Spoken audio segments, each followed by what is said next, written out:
पिछले वीडियो में मैंने आपसे बात की, एक छोटा सा मेंशन मैंने किया था अबाउट सर्कुलेशन वर्सेस होर्डिंग। और मैंने ये भी बात किया कि एक वेंडर का, एक सेलर का या एक ब्रांड का क्या रीजन, क्या पर्पस हो सकता है बिहाइंड ऑफरिंग डिस्काउंट। अक्सर इनका पर्पस तो यही होता है कि इनकी बिक्री बढ़ जाए और ये ग्राहक से एक्सपेक्ट करते हैं कि वो ज्यादा से ज्यादा उनसे खरीदें। लेकिन ये आज के समय की बात है दोस्तों, हमेशा से ऐसा नहीं था।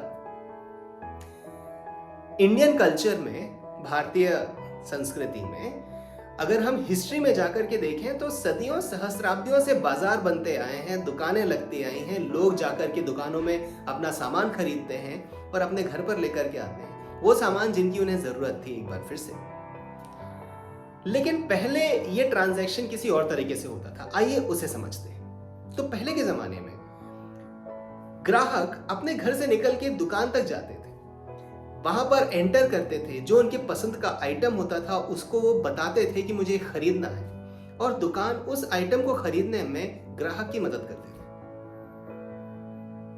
कभी ये चीज चुन ली तो इसके अलावा कोई और ऑप्शन है क्या, ये एक खरीद फरोख्त का एक नॉर्मल हिस्सा होता था। अब इस बात का ध्यान दीजिए, यहां पर अभी तक डिस्काउंट इंट्रोड्यूस किया ही नहीं गया है, ठीक है। यहां दुकानदार ग्राहक से सिर्फ ये पूछ रहा है कि उन्हें क्या चाहिए, और इस पूछने में, इस सवाल जवाब में बहुत सारे ट्रांजैक्शन हो रहे हैं जिसमें अभी तक पैसे का जिक्र भी नहीं हुआ है।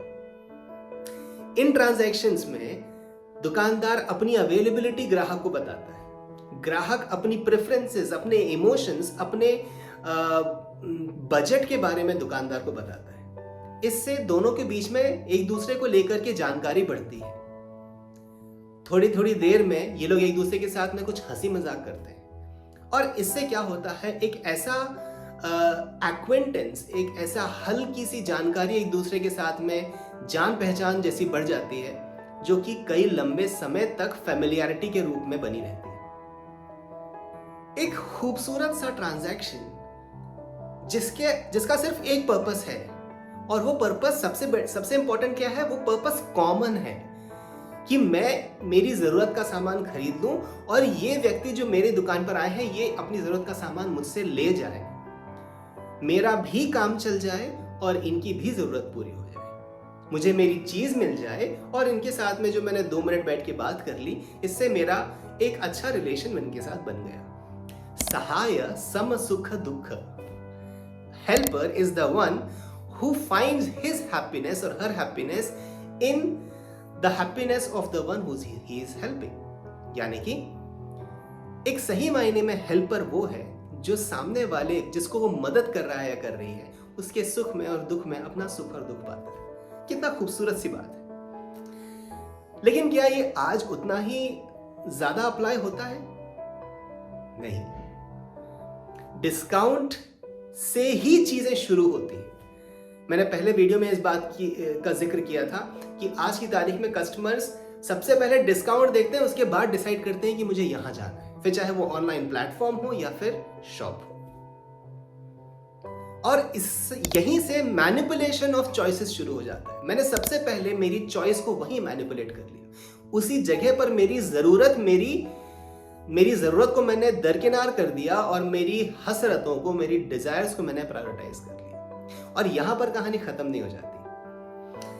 वेंडर्स, सेलर्स आज की तारीख में इस तरीके के ऑफर हमारे साथ में रखते हैं जिससे हम ट्रैप्ड हो जाते हैं ज्यादा खरीदने के लिए।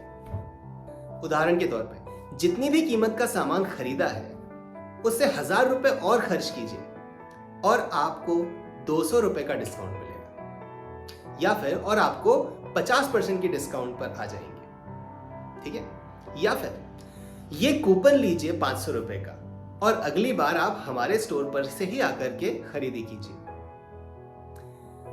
हम अपने इन प्रलोभनों से हम इस तरह से ट्रैप्ड हो जाते हैं कि हम ज्यादा खर्च कर बैठते हैं बिना जाने। ये क्या है?